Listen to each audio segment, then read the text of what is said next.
क्या आपको रात में बार बार पेशाब आता है, पेशाब में झाग बनता है या सुबह चेहरे और पैरों में सूजन रहती है? अगर हाँ, तो इस वीडियो को बिल्कुल स्किप मत कीजिए, क्योंकि कई बार किडनी खराब होने से पहले ऐसे छोटी छोटी संकेत देता है, लेकिन ज़्यादातर लोग इन्हें सामान्य समझकर इग्नोर कर देते हैं और जब तक बीमारी पकड़ में आती है तब तक काफ़ी डैमेज हो चुका होता है।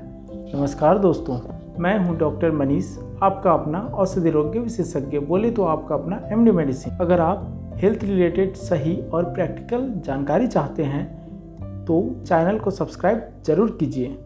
आज के इस वीडियो में हम आसान भाषा में समझेंगे कि किडनी का क्या काम होता है, किडनी खराब होने के शुरुआती लक्षण क्या होते हैं, किन लोगों में ये सबसे ज़्यादा खतरनाक होता है, कौन से टेस्ट ज़रूरी होते हैं और किडनी को कैसे बचाया जा सकता है। दोस्तों, हमारे शरीर में 2 किडनी होती है और इनका काम सिर्फ पेशाब बनाना नहीं होता। किडनी शरीर के वेस्ट को बाहर निकालती है, खून को साफ करती है, पानी और नमक के बैलेंस को मेंटेन करती है, साथ में ब्लड प्रेशर को भी कंट्रोल करती है और सबसे बड़ी बात, यह हीमोग्लोबिन बनाने में भी महत्वपूर्ण भूमिका निभाती है। आप में से कितने लोगों के घर में किडनी के मरीज होंगे उनको रेगुलर ब्लड चढ़ाने की आवश्यकता होती है? वह क्यों होती है? क्योंकि किडनी का एक महत्वपूर्ण काम है, वह है हमारे शरीर में हीमोग्लोबिन लेवल को मेंटेन करना। जब किडनी धीरे धीरे खराब होने लगती है, शुरुआत में सिम्टम बहुत हल्के होते हैं। कई लोगों को खासकर रात में बार बार पेशाब के लिए उठना पड़ता है, जिसे हमेशा सामान्य नहीं मानना चाहिए, क्योंकि यह डायबिटीज, प्रोस्टेट या किडनी डिजीज का संकेत हो सकता है। अगर पेशाब में बार बार ज़्यादा झाग या फोम बनता है तो इसका मतलब है यूरिन में प्रोटीन लीक हो रहा है, जो किडनी डैमेज का शुरुआती साइन हो सकता है। हालांकि 1-2 बार झाग बनना हमेशा बीमारी नहीं होती। किडनी सही तरह काम न करे तो शरीर में पानी जमा होने लगता है, जिससे पैरों में सूजन, चेहरे पर पफिनेस और आँखों के नीचे सूजन दिखाई दे सकते हैं। आप देखेंगे कि जो किडनी के मरीज होते हैं उनके दोनों पाँव सूजे हुए रहते हैं।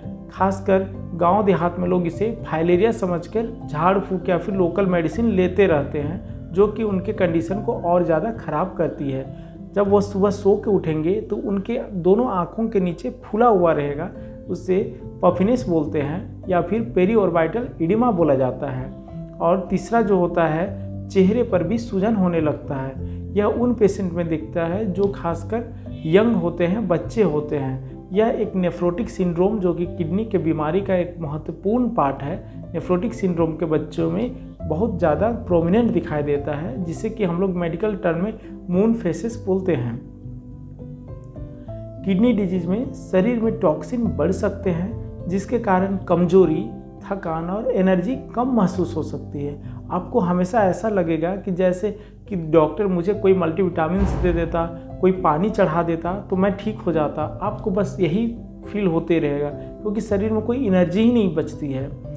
इसलिए जब भी मेरे पास कोई किडनी का मरीज आता है, वो हमेशा पहला क्वेश्चन करता है कि सर मुझे एकदम ताकत नहीं आ रही है, कोई मुझे ताकत का इंजेक्शन दे दीजिए या फिर ताकत का टैबलेट दे दीजिए, बस यही चीज़ बोलता है, क्योंकि उसके शरीर में एनर्जी ही नहीं हो पाती। कुछ मरीजों में बहुत कम भूख लगता है, नौजिया होने लगता है, वॉमिटिंग होता है, एपेटाइट लॉस भी हो सकता है। कई लोगों को पता ही नहीं चलता कि उनका बीपी बढ़ा हुआ है, जबकि हाई ब्लड प्रेशर किडनी को खराब कर सकता है और किडनी डिजीज बीपी को और ज़्यादा बढ़ा सकती है। ये दोनों एक दूसरे के पूरक है। अगर आपका बीपी बढ़ा हुआ है तो आप अपना किडनी को नुकसान पहुंचा रहे हैं, और अगर आपका किडनी खराब हो गया है तो भी आपका बीपी बढ़ा हुआ रहेगा। ये एक दूसरे से इंटरचेंजेबल है। ये दोनों मिलकर एक डेंजरस साइकिल बना सकते हैं। अगर शरीर में ज़्यादा फ्लूइड जमा होने लगे, शरीर में ज़्यादा पानी जमा होने लगे, तो सांस फूलना भी शुरुआती संकेत हो सकता है। इस तरह के मरीजों में जब मैं आला लगाता हूं उनका चेस्ट में, दोनों तरफ से चेस्ट में बायलैटरली क्रेपिटेशन सुनाई देने लगते हैं। इसका मतलब है कि उनके शरीर में फेफड़ा में पानी भरने लगता है। और यही चीज़ अगर हम लोग का जब कोई लोकल डॉक्टर या फिर झोला छाप से दिखाते हैं तो आपको कभी कभी टीबी का भी दवा पकड़ा देगा कि नहीं, आपका फेफड़ा में पानी हो गया है तो मतलब आपको टीबी हो गया है। इस तरह का गलती आपको बिल्कुल भी नहीं करना है। क्योंकि ये आपके किडनी के शुरुआती संकेत हो सकते हैं, क्योंकि किडनी का काम होता है शरीर से फ्लूइड को बाहर निकालना। अगर फ्लूइड बाहर निकलेगा ही नहीं तो वह कहीं ना कहीं जाके जमा होगा, और वह जमा होता है आपके फेफड़ों में, कभी कभी आपके हार्ट में, मतलब आपके हृदय में, आपके पेट में और आपके पूरे बॉडी में, जिसे हम लोग जनरलाइज एनएसआर का बोलते हैं या फिर जनरलाइज इडिमा हो जाता है। कुछ लोगों में किडनी डिजीज का खतरा ज़्यादा होता है, जैसे डायबिटीज वाले मरीज में, हाई बीपी वाले में, ज़्यादा पेन किलर लेने वाले में। अगर आप बहुत ज़्यादा पेन किलर का यूज करते हैं, कोई भी थोड़ा सा दर्द हुआ, अगर आप दर्द का दवा खाने लगते हैं तो आप अपने आप को किडनी डिजीज की तरफ ढकेल रहे हैं। स्मोकिंग करने वालों में, ओबेसिटी मतलब मोटापे वाले लोगों और जिनकी फैमिली हिस्ट्री हो, अगर उनके मम्मी या फिर पापा या फिर उनके दादा को अगर किडनी की बीमारी है तो आप में किडनी बीमारी होने के ज़्यादा चांस हो सकते हैं। अगर आप इनमें से किसी भी कैटेगरी में आते हैं तो रेगुलर किडनी टेस्ट करवाना बहुत ज़रूरी है।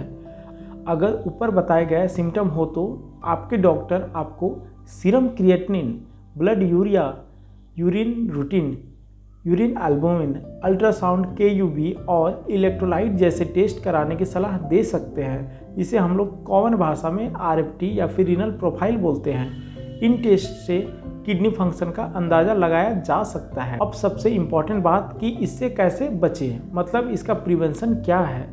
डायबिटीज किडनी खराब करने का सबसे कॉमन कारण है, इसलिए शुगर कंट्रोल रखना बहुत ज़रूरी है।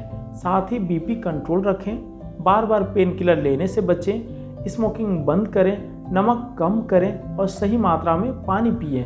हालांकि अगर किसी को किडनी फेलियर या हार्ट डिजीज हो तो डॉक्टर के एडवाइस के अनुसार ही पानी पीना चाहिए। रेगुलर टेस्ट और फॉलोअप भी बहुत ज़रूरी है। अगर पेशाब बहुत कम होने लगे, ज़्यादा सूजन हो, सांस फूलने लगे, लगातार उल्टी हो, कन्फ्यूजन या फिर सीवियर वीकनेस महसूस हो तो तुरंत डॉक्टर को दिखाना चाहिए। याद रखिए, किडनी डिजीज शुरुआत में साइलेंट हो सकती है, लेकिन अगर समय पर सिम्टम पहचान लिए जाए तो काफ़ी डैमेज को रोका जा सकता है। अगर वीडियो यूजफुल लगा हो तो लाइक करें, शेयर करें और चैनल को सब्सक्राइब जरूर करें, और कमेंट में बताइए कि क्या आपको इनमें से कोई सिम्टम महसूस होता है। तब तक के लिए स्वस्थ रहिए, खुश रहिए और अपने परिवार का खास ख्याल रखें, क्योंकि मैं हूं आपका दोस्त और डॉक्टर मनीष कुमार, बोले तो आपका अपना औषधि रोग विशेषज्ञ। धन्यवाद।